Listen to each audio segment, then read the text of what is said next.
আসসালামু আলাইকুম এভরিওয়ান। আমরা চলে এসেছি জাভার নতুন আরেকটি টিউটোরিয়াল নিয়ে। আজকের টিউটোরিয়ালে আমরা কথা বলবো জাভার স্ট্রিং নিয়ে। তো স্ট্রিং কি আমরা সাধারণত কোনো একটা সেন্টেন্স বা এক বা একাধিক ওয়ার্ড নিয়ে আমরা একটা স্ট্রিং গঠন করি। তো আমরা একটা যদি স্ট্রিং ডিক্লেয়ার করে ফেলি, আমরা সাধারণত জাভাতে স্ট্রিং ডিক্লেয়ার করি এভাবে। স্ট্রিং ধরেন একটা ভেরিয়েবল নেম দিলাম। ধরেন যে স্ট্রিয়ার দিলাম আরকি, যে স্ট্রিং হিসেবে বোঝানোর জন্য। আর এখানে আমরা ধরেন যে আ একটা স্ট্রিং দিলাম, ধরেন যে ফ্রি আ দেন আরেকটা দিলাম। আর অবশ্যই আমাদেরকে এখানে সেমিকোলন দিয়ে এন্ডিং করতে হবে। দেন আরেকটা স্ট্রিং নিলাম। ধরেন যে স্টিয়ার টিয়ার 1, ঠিক আছে? আমরা নিলাম, এখানে আমরা এটাকে এখানে বলে দিলাম হচ্ছে তুমি হচ্ছে ado.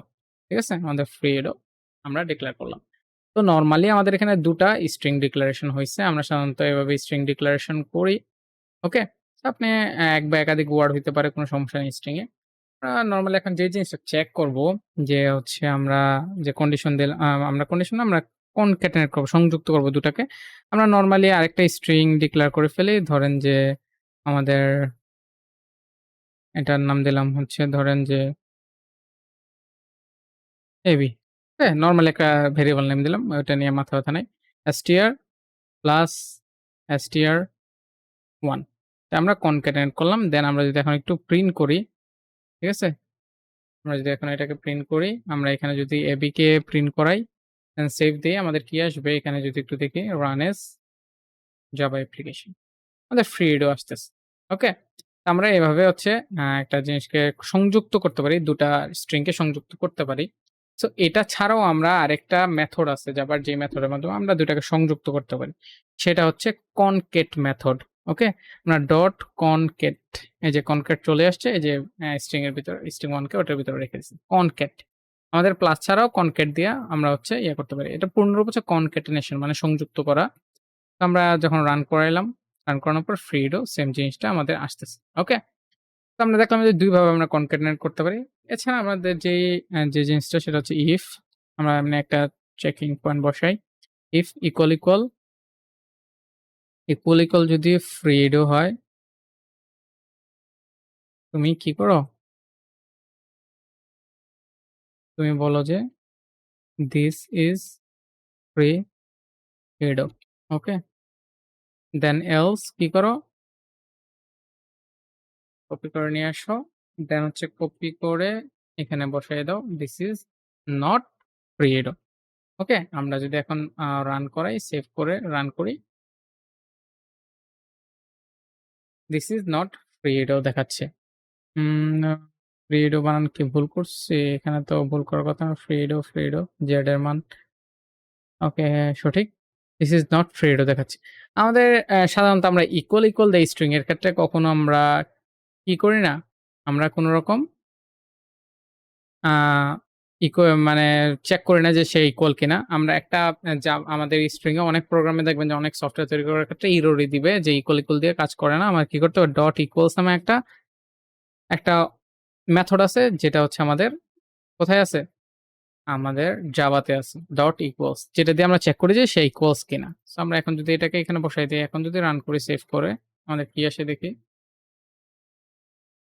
This is free error. তো আশা করি বুঝতে পারছেন, আমাদের স্ট্রিং এর ক্ষেত্রে ইকুয়াল দিয়ে কাজ করে না। সাধারণত আমাদের করতে হবে কি? ইকুয়ালস দিয়ে, ডট ইকুয়ালস যে মেথড আছে স্ট্রিং এর ক্ষেত্রে ইউজ করতে হবে, মাস্ট বি। এখন আমরা চাইলে কোনো একটা অংশকে বা কোনো একটা পার্টকে আমরা হচ্ছে রিপ্লেস করতে পারি একটা রিপ্লেস মেথডের মাধ্যমে। ধরেন আমরা এবির ভিতরেই আমি কি করতেছি? এবির ভিতরে নতুন করে একটা ইয়ে করব, রিপ্লেস। ধরেন যে আমি রিপ্লেস করব কাকে? হ্যাঁ, কোনো কিছু না। আমি এখানে দিলাম হচ্ছে রিপ্লেস। এখানে ২ টা ইয়ে দিলাম যে আমি হচ্ছে কাকে রিপ্লেস করব? রিপ্লেস করব ইডোকে, আ কমা করব ট্যাগ দিয়ে। ট্যাগ, ঠিক আছে? এটাকে করলাম, দেন সেভ দিলাম, রান করালাম। আমাদের কি আসে দেখি? আমাদের ফ্রি ট্যাগ আসতেছে। ঠিক আছে? ইস নট ফ্রি এরও। যেহেতু আমাদের মিলতেছে না, ফ্রি। আরেকটা জিনিস হচ্ছে, আমরা চাইলে হচ্ছে এটাকে আমরা এই জিনিসটাকে আমরা কি করতে পারি? ক্যাপিটালাইজ করে ফেলতে পারি। আমরা কি করতে পারি? ab dot to lower case বা upper case to upper case করতে পারি। মানে হচ্ছে সব আপার কেস হয়ে যাবে। সেভ দিয়ে যদি রান করি, জাভা অ্যাপ্লিকেশন। এই যে আমাদের ফ্রি ট্যাগ। আবার যদি লোয়ার কেস করতে চাই, জাস্ট নরমালি আমরা কি করি? লোয়ার কেসের জন্য to lower case, to lower case save দিলাম। দেন হচ্ছে রান করালাম। আমাদের এই যে টু লোয়ার কেসের জন্য প্রিন্ট হইছে। এরপর আমরা যদি জাভার লেংথ নির্ধারণ করতে চাই, সাধারণত লেংথ আমরা কি করতে চাই? যে লেংথ নির্ধারণ করতে চাই, তখন আমরা লেংথ যদি বের করতে চাই, কি করতে চাই? Dot length